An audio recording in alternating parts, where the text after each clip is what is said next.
Hi there, friend. My name is Zoati. I'm the keeper of tales, and I'm back again with another exciting story for you, as promised. Today, we're diving into this unforgettable story from Nigeria. It's about greed, wit, and a lesson the tortoise learned the hard way. You'll never look at the tortoise shell the same way ever again. Just like before, when I say story, you say story. And when I say once upon a time, you say time. You ready? Story. Once upon a time. Well done. Long ago, when the world was still young and animals lived and spoke like humans, the tortoise was not as we know him today. His shell was smooth and glossy and unblemished. He was admired for many for his wisdom. However, the tortoise was also known for his cunning ways. His mind was always filled with schemes and tricks. One day, news spread across the animal kingdom that there was going to be a grand feast in the sky. The feast was hosted by the sky people who wanted to honor the creatures of the earth with a banquet of unimaginable delights. The birds were overjoyed, as you can imagine, because they were the only ones who could reach the sky as they had wings. Excitement buzzed through the trees as the birds prepared for their journey. The tortoise, upon hearing about this feast, was filled with longing. His mouth watered at the thought of all the delicious food that awaited the guests in the sky. But how could he, a creature bound to the earth, possibly join that feast? So that night, the tortoise sat outside his hut, deep in thoughts. Then he had a great idea. He would think about a way to outwit the birds and attend that feast. So the next morning, the tortoise approached the birds as they gathered in a clearing. His voice was smooth as honey as he spoke to them. My dear friends, you will not leave me behind now, would you?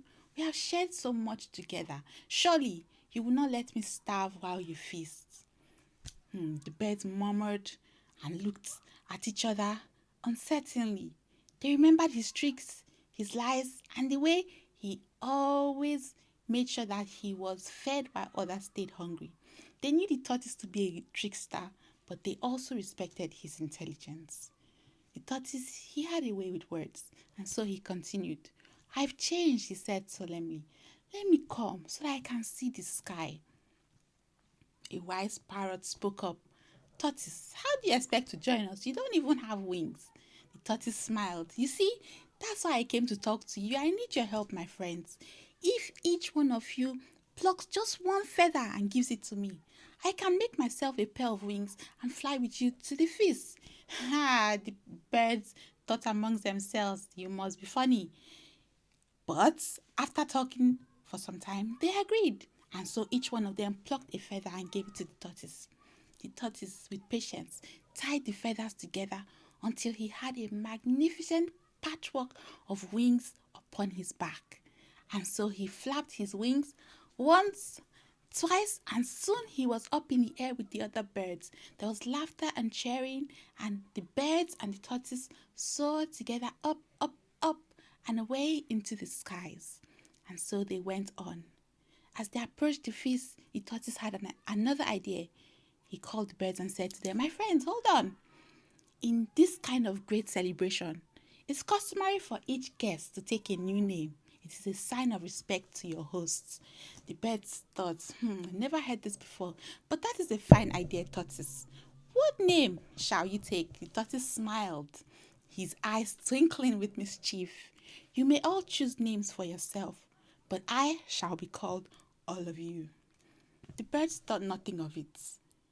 They selected their names and they continued with their flights. So when they reached the heavens, the sky people greeted them warmly. The tables were already set. There was smooth pounded yam, sweet palm wine, jollof rice that shimmered like the sun, stew that danced and bubbled with scent and spice. It was a feast indeed. Tables stretched far and wide as the eyes could see, overflowing with golden fruits, steaming roasted yam, honey drizzled akara, and all kinds of things that you can imagine. The air was filled with music. There was laughter and dancing. The sky people welcomed all the guests warmly. Soon the sky chief stood up, clapped his hands, and announced, "Welcome, my guests. We have prepared this feast for all of you." And so the tortoise, upon hearing this, jumped to his feet. He stepped forward and told everyone, "Ha! You have heard it all. My name is all of you. And that means this feast is for me alone." The birds were shocked. They gasped. They had been tricked. But before they could even protest, the tortoise had already jumped to the table. He was swallowing yams, eating akara, drinking palm wine, eating the fruits, plate after plate after plate. He stuffed himself until his belly was full and swollen. The birds, they watched in anger. Their feathers ruffled with fury. By the time the tortoise had finished eating, there was not even a grain of rice left for anyone. The birds were furious. They turned to each other. "We shouldn't have trusted this tortoise." And one of them said, "We must teach him a lesson." They all agreed one by one. They went to the tortoise and plucked their feathers from his back. Slowly, his patchwork of wings fell apart, leaving him stranded, just as he was without wings. The tortoise looked down. The earth was so far away. He called to the birds, "Please help me." But they ignored him. He called to the sky people, but they shook their heads as well. There was no one there to help him. He begged and pleaded, "Please now, my friends, how will I get back down?" The parrot turned to him and said, "Fly with your words. Give yourself another name and get down to the earth." But then the tortoise knelt down and begged the parrot, "Please, please do me one favor. When you get there, go and meet my wife. Tell her to gather our mattress, pillows, clothes, everything that is soft from inside the house. Tell her to bring them outside and make a big mound so that I can jump from here and land on them." The parrot didn't say anything. He went and flew off. Tortoise was left alone. He looked down from where he was in the sky and saw his wife outside. So he shouted to her, my wife, quick! Gather all the softest things in the house, the mats, the blankets, the palm fronds, and pile them outside so that when I jump, I can land safely." The wife looked. She saw her husband, but she couldn't hear anything he said. She pondered the situation, thinking. But as she was thinking, the parrot walked by. "Mr. Parrot, hold on, you're with my husband just now, right? Did he give you a message for me?" She asked the parrot. The parrot said, "Yes, actually. Your husband asked me to tell you to gather all the farm tools, glass, broken bottles, stones, anything that is hard and sharp that you can find, nails, gather everything and make a pile outside the house." She didn't think anything of it, so she ran hurriedly, brought out grinding stone, mortar, wooden logs, nails, hose, cutlass, farm tools, and piled everything outside. And so the tortoise saw a big pile outside his house. He didn't know what it was, and he jumped. So he fell faster and faster, tumbling through the crowds, screaming all the way down until he got to the pile, and boom! He crashed. He had landed hard on the pile of stones, glass, wood, everything, and shattered his shell into irreparable pieces. His wife gasped and rushed to him. She tried to gather all the broken pieces to put them back together on his back, but no matter how she tried, no matter what she used to try to glue them back together, the cracks remained. From that day on, the tortoise shell was no longer smooth. It was cracked and rough, and that serves as a reminder of the price of him.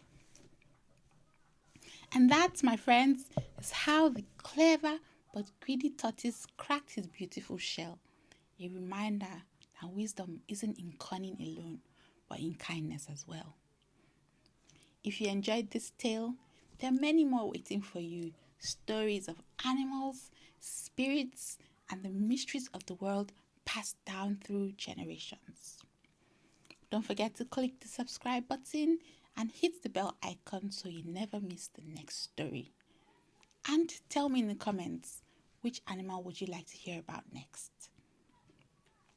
Until then, may your heart stay curious and your mind full of wonder. I'll see you in the next story. Stay well.